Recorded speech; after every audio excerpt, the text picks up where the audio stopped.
Life is not about how many, but how much. Hello. Today I'd like to talk about an important topic, one that is very closely related to time management. What I want to say is that time cannot be managed, but you can manage yourselves. By managing your habits and your actions, you can achieve the same effect as managing time.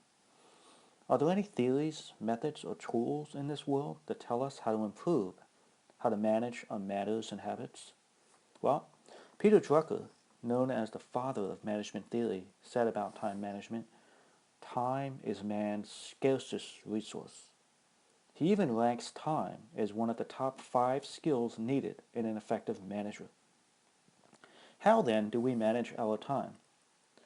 Drucker also said we should record and analyze each day's events so we can manage our time better. Drucker found in his analysis that 80% of the tasks completed in a day are simple enough that they can be delegated to others. Only 20% are so important and so specific that you must complete them yourself. An Italian economist named Pareto advocated the 80-20 principle, stating that about 80% of the effects come from 20% of the causes.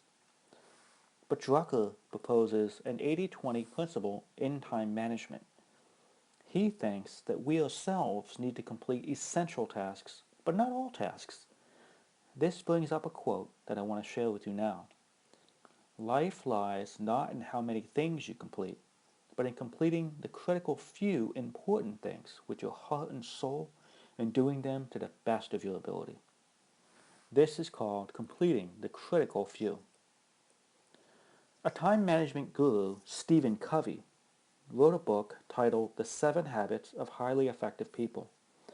You may be familiar with it, but right now, can you recall these 7 habits?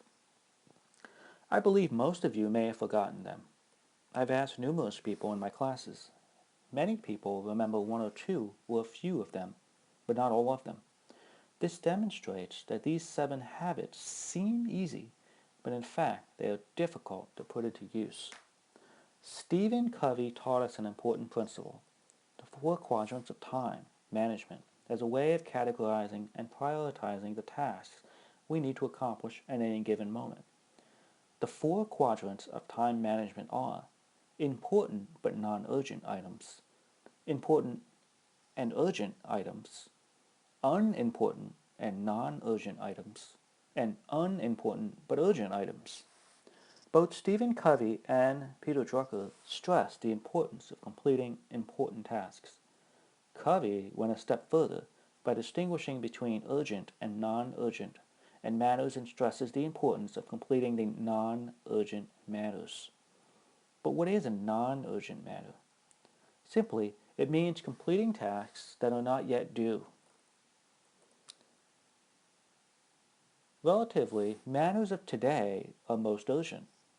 Now, you may understand that, in fact, it's planning in advance that accomplishes this. It's what we Chinese call preparedness ensures success and unpreparedness spells failure. The key is non-urgent matters will become urgent matters if we don't complete them. By completing non-urgent matters in a timely fashion, they will no longer become urgent, and ultimately we will eliminate non-urgent matters. But in reality, it's hard to do this. Why? Because this concept is just that. It's an idea.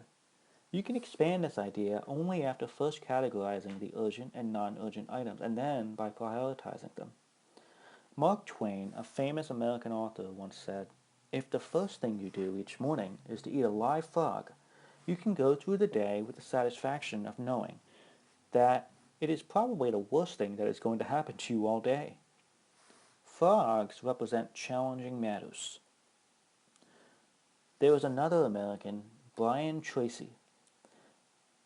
Decades ago, I listened to one of his audio tapes. He wrote a book named Eat That Frog, suggesting that we eat 3 frogs every day. And remember, what he's talking about is nothing more than the idea of completing important matters first. It is not easy to cultivate this habit unless you've mastered the idea of GTD. The idea of GTD comes from an American by the name of David Allen. He wrote 3 books: Getting Things Done, which is what GTD stands for. Getting Things Done 1, 2, and 3. I am a grateful owner of these books, and I am very thankful to Mr. David Allen. I suggest that you read and learn the knowledge contained in this set of books in both a macro and a micro sense. They focus not only on overall situations, but also on details. This is called seeing trees for the forest. The forests represent the macro knowledge, while trees are the micro knowledge. I will share more about this in the next session. So today, remember that life is not about how many things you accomplish, but in doing the most important things with as much heart and soul and doing them to the best of your ability.